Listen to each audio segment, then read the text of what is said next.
In my little DMR journey for the last few months, I have tried out several of the leading DMR radios.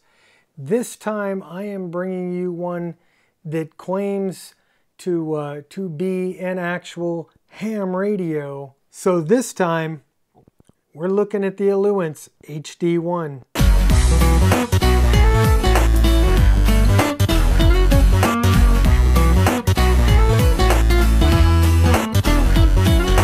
In my small journey over the last few months, learning about DMR and testing out some of these DMR radios, I have been, as a whole, wholly underwhelmed.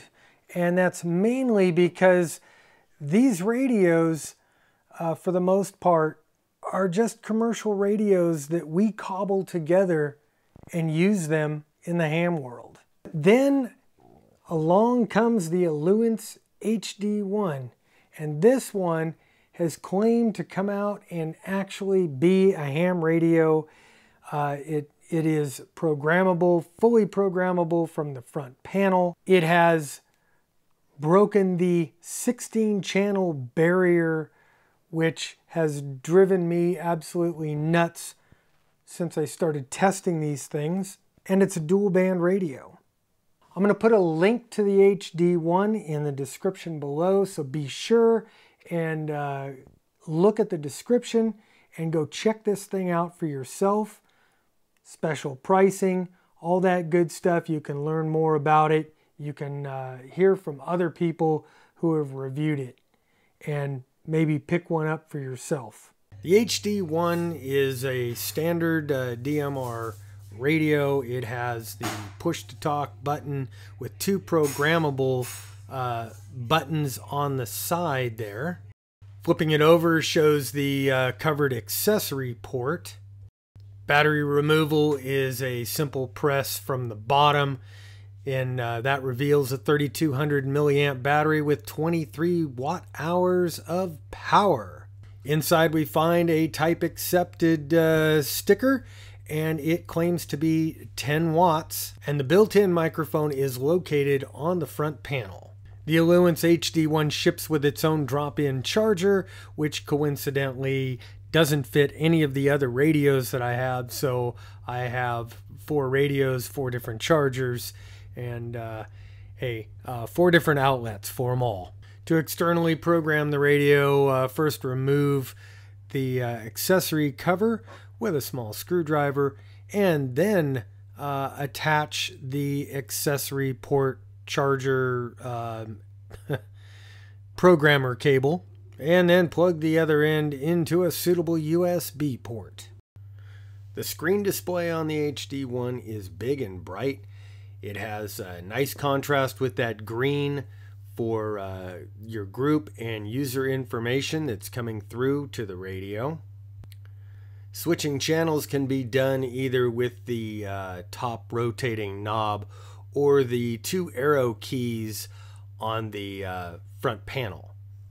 A short press of the red end key on the front panel takes you from memory to VFO mode.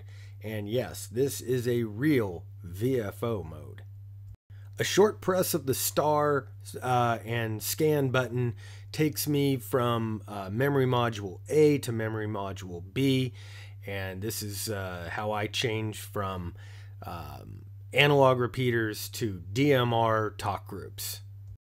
A short press of the lock button takes you from single VFO to a dual monitoring VFO, so I can actually put both of them up there, and then I can switch them from memory to VFO and back and forth. And I can also put it into scan. I can put one or both of them into the scan mode from the front panel of the radio. Where the HD1 really shines is the ability to directly key in a frequency into either one of the VFO modes and operate right from there. I think this is a real important feature because sometimes you're in a group of hams and somebody picks a frequency and everybody needs to just be able to key it in and run with scissors. Moving into the all-important menu mode. Yay!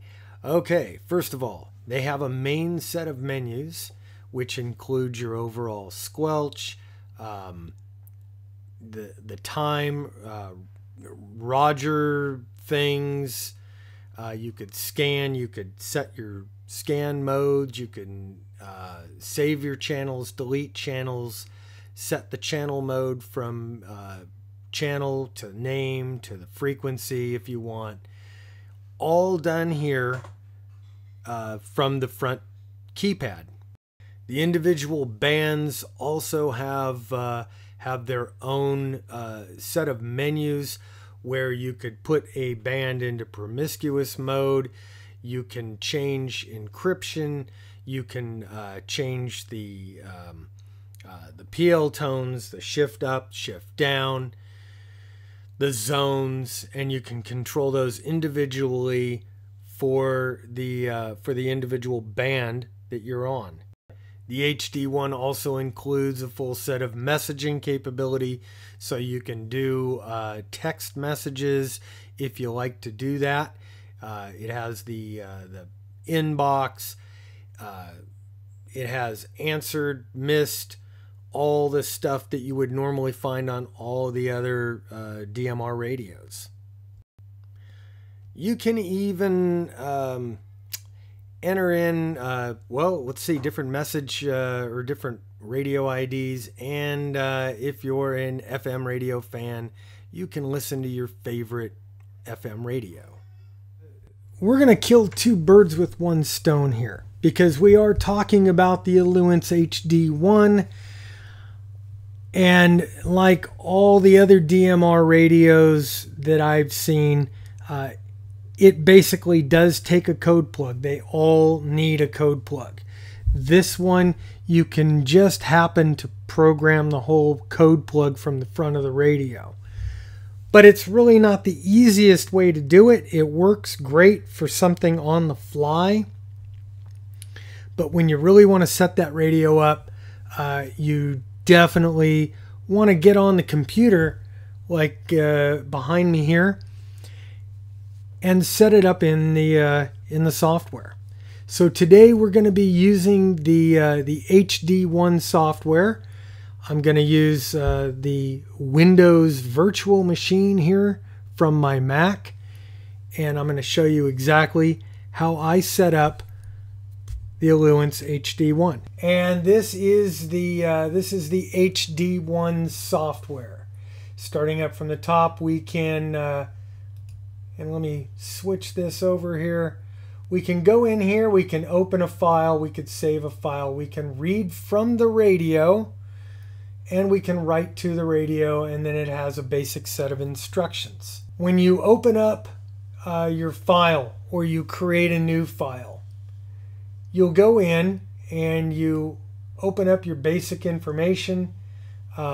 When you first open a new file, go in and read the radio.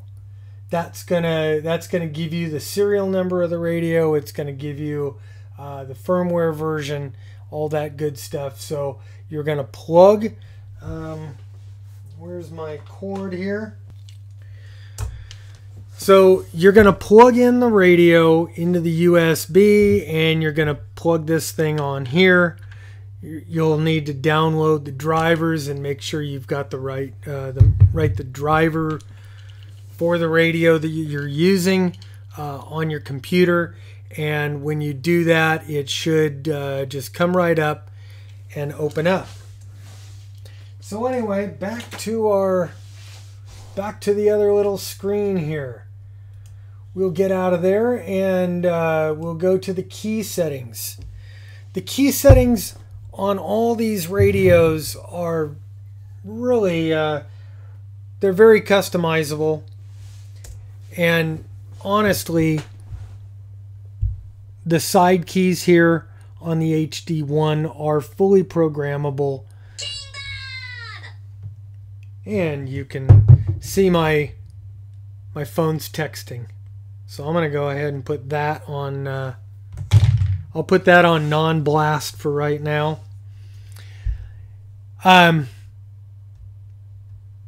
Here are the two buttons that are programmable, and the switches up top here, volume on and off, and the channel selector switch are not programmable on the HD1. But looking back over here with side key number 1, which is the top, we can pick between all of these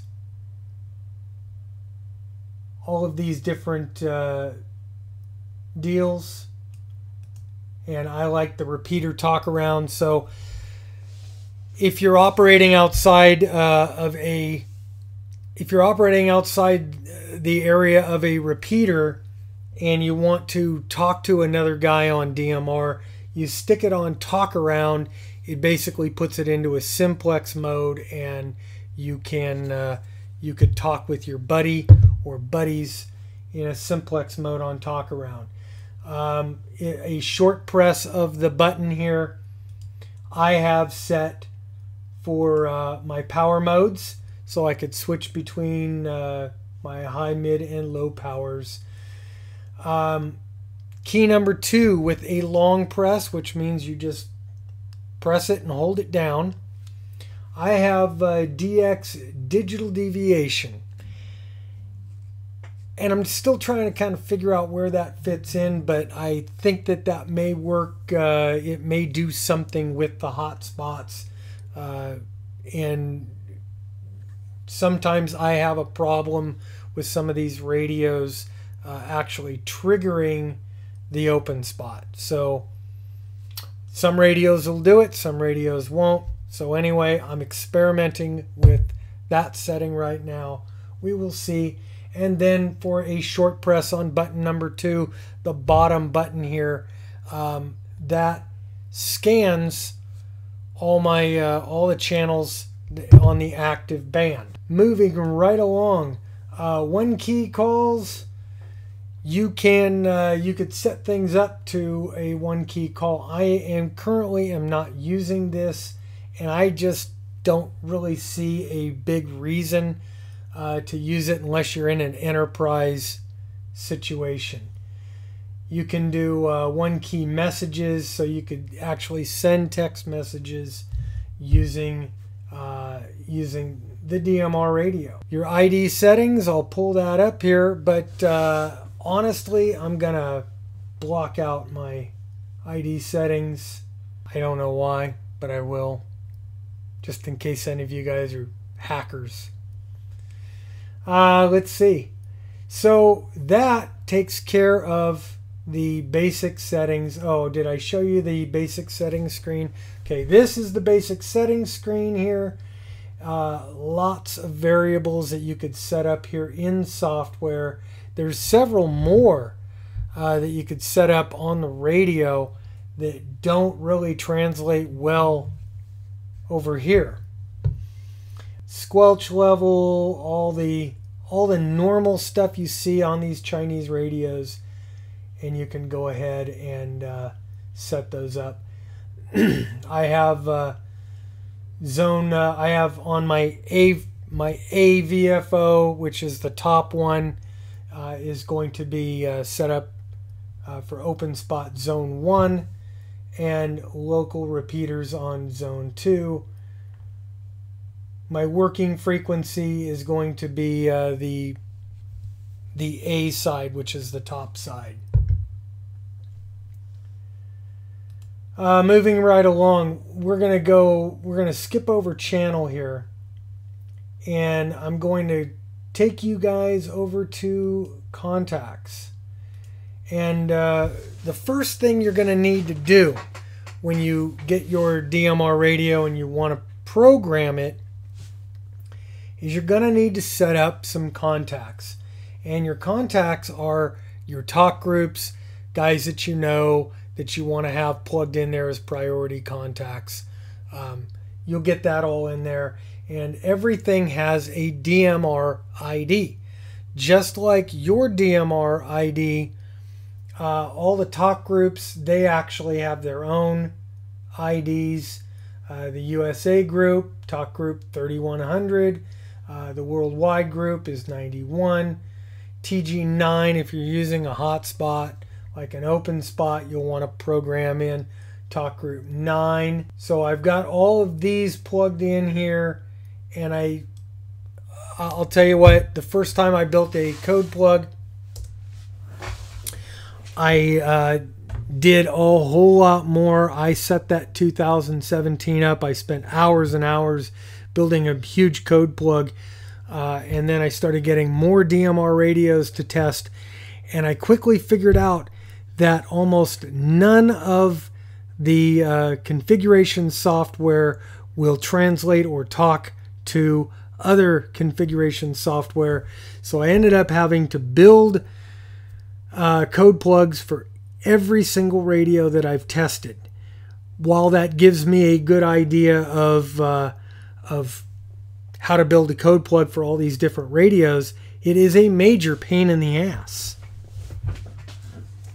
Anyway, coming back over here, you're going to build your contact list, and then you have an address book list here that we can maybe bring up. Oop. Okay, there we go. And that address book list, this will be different. This will be basically, you can import and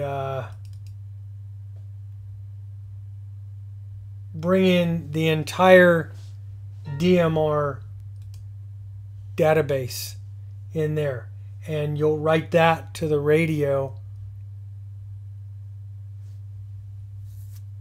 You'll write that to the radio separately from doing a software write to the radio. Now, once you've got these set up in here, now you're going to go over to your channels.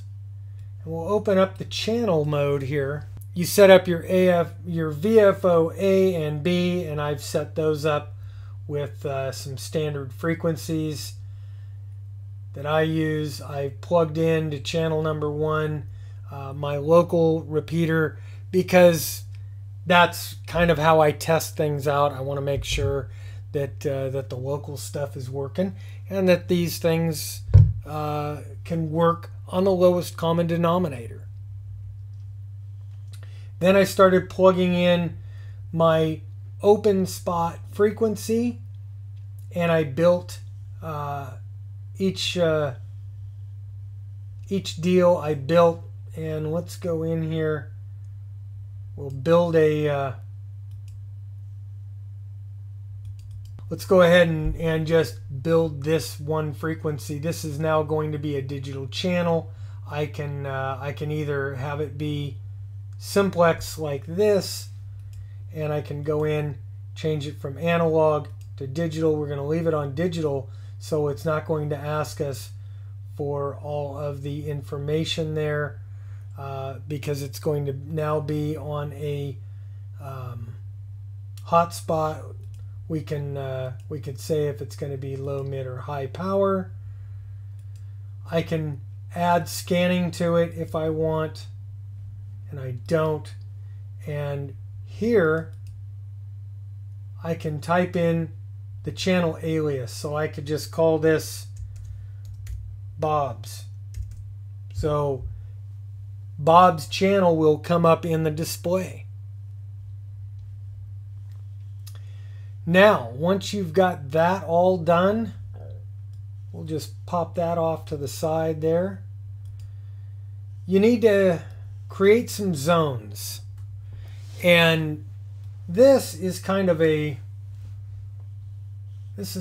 fun little thing here, because you could take all of these channels that you've got listed over on this side over here. all these channels that you have listed over on this side over here now are going to come up in here on the available channels. So I can move them, and this is open spot zone 1, which is all of my open spot talk groups that I've got listed in there. And I can very easily go in there and add the last one that I did, or I could take that out. I can open up zone 2, which I have not configured, but I have all of these channels here that are available in zone 2, including down here all of these regular analog frequencies that I've set up over here in the channel side. And I do have a local repeater zone that has all of my local repeaters that I've just set up in here. So anyway, that is pretty much how you build your code plug. Then I would have that radio plugged in. I would hit write to the radio. It'll write it, and the radio is now programmed. I can add, well, I can just run through here, and up to 3,000 channels.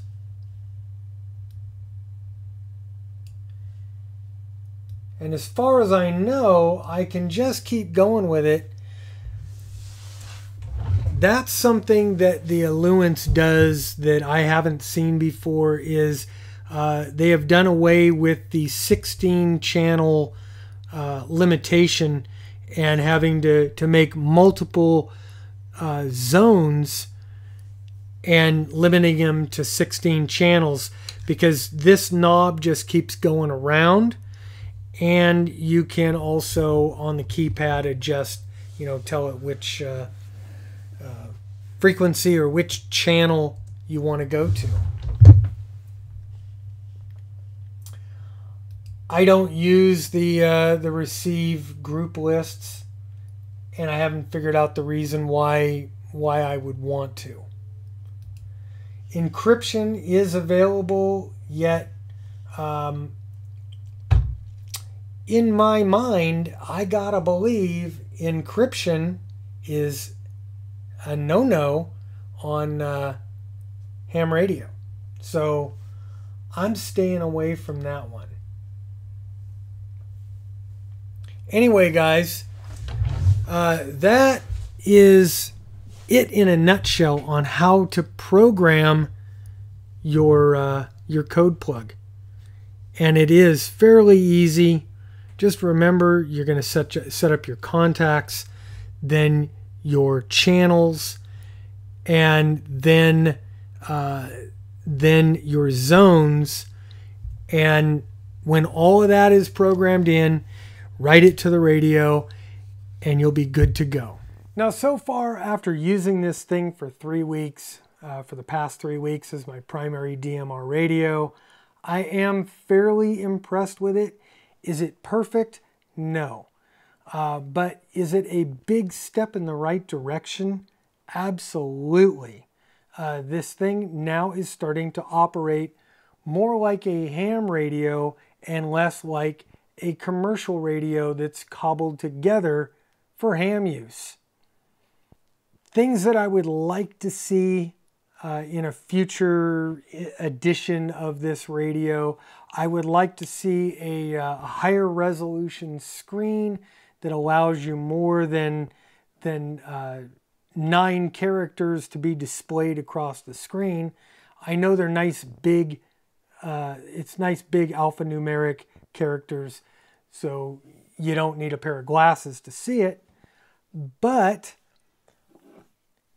I would like to see more of the form factor of the CS580, The HD1 is lacking a little bit in transmit modulation on FM signals, which frankly means this thing is hard to hear when you're talking on a 2 meter or 440 analog repeater.